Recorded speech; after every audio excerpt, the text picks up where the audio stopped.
आज का अमृत जैसा ज्ञान। तुलसी पिछले पाप से हर चर्चा न सुहाए, जैसे ज्वर के वेग से भूख विदा हो जाए। पिछले जन्म में किए हुए पाप के कारण ही मनुष्य को भगवान की चर्चा उसी प्रकार अच्छी नहीं लगती, जिस प्रकार ज्वर से ग्रस्त किसी रोगी को भूख नहीं लगती। श्रद्धा और विश्वास। एक सेठ बड़ा धार्मिक था, संपन्न भी था। एक बार उसने अपने घर पर पूजा पाठ रखी और पूरे शहर को न्योता दिया। पूजा पाठ के लिए बनारस से एक विद्वान शास्त्री जी को बुलाया गया और खान पान की व्यवस्था के लिए शुद्ध घी के भोजन की व्यवस्था की गई, जिसके मन जिसके बनाने के लिए एक महिला जो पास के गांव में रहती थी को सुपुर्द कर दिया गया।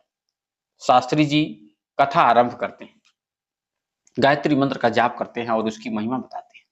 उसके हवन पाठ इत्यादि होता है। लोग बाग आने लगे और अंत में सब भोजन का आनंद लेते घर वापस हो जाते हैं।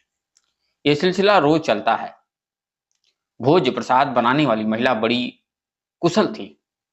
वो अपना काम करके बीच बीच में कथा आदि सुन लिया करती थी। रोज की तरह एक दिन शास्त्री जी ने गायत्री मंत्र का जाप किया और उसकी महिमा का बखान करते हुए बोले कि इस महामंत्र को पूरे मन से एकाग्रचित होकर किया जाए तो इस भव सागर से पार जाया जा सकता है। इंसान जन्म मरण के झंझटों से मुक्त हो सकता है। खैर, करते करते कथा का अंतिम दिन आ गया। वह महिला उस दिन समय से पहले आ गई और शास्त्री जी के पास पहुंची, उन्हें प्रणाम किया और बोली कि शास्त्री जी, आपसे एक निवेदन है। शास्त्री उसे पहचानते थे। उन्होंने उसे चौके में खाना बनाते हुए देखा था। वो बोले, कहो क्या कहना चाहती हो। वो थोड़ा सकुचाते हुए बोली, शास्त्री जी, मैं एक गरीब महिला हूं और पड़ोस के गांव में रहती हूँ। मेरी इच्छा है कि आज का भोजन आप मेरी झोपड़ी में करें। सेठ जी भी वहीं थे।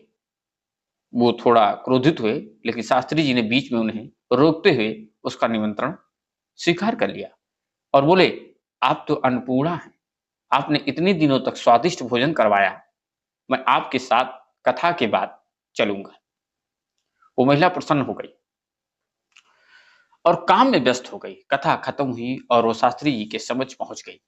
वादे के अनुसार वो चल पड़े। गांव की सीमा पर पहुंच गए। देखा तो सामने नदी है।